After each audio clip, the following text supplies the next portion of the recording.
business plan. It can be very complex, but what you're selling and how you sell it and what the customer needs to know to interact with you and take action and either take that service, take that product and make it theirs is a simple thing. We go through a very involved process in doing that. Lots of research is done. At our agency, we're constantly looking at the way people think, how are they evolving, what is the transition of the market because of what the outside influences are, the overall economics, what's the competition doing. So remember, the best ideas are simple ones. Simply communicate. When I say iPod to everybody, you don't need to know what's inside that case. Or when you go to iTunes, I don't need to know what's the back room of that. All I know is when I'm clicking, I'm seeing what I want. It's incredibly easy to download, and I've got a music store basically on my computer. Remember we were talking about combinations of ideas before?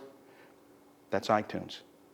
Music store on my computer. Put them together.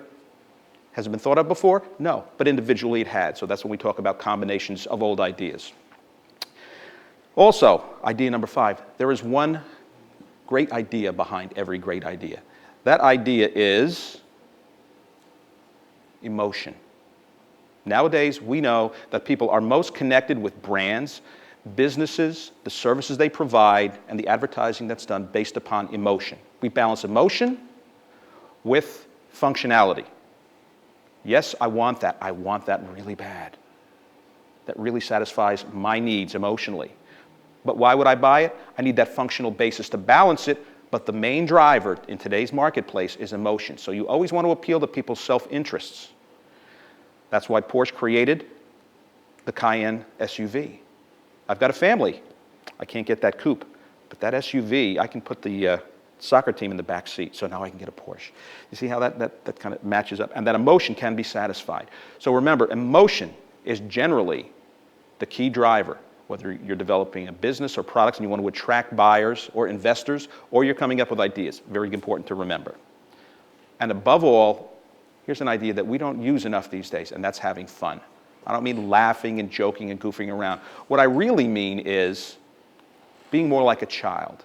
Childlike ideas. When we channel our inner child, we find that all those things that get in the way of being creative and coming up with fresh ideas and business plans that are a little bit different, that give us the opportunity to say things and do things differently that people are going to recognize, come through much more clearly.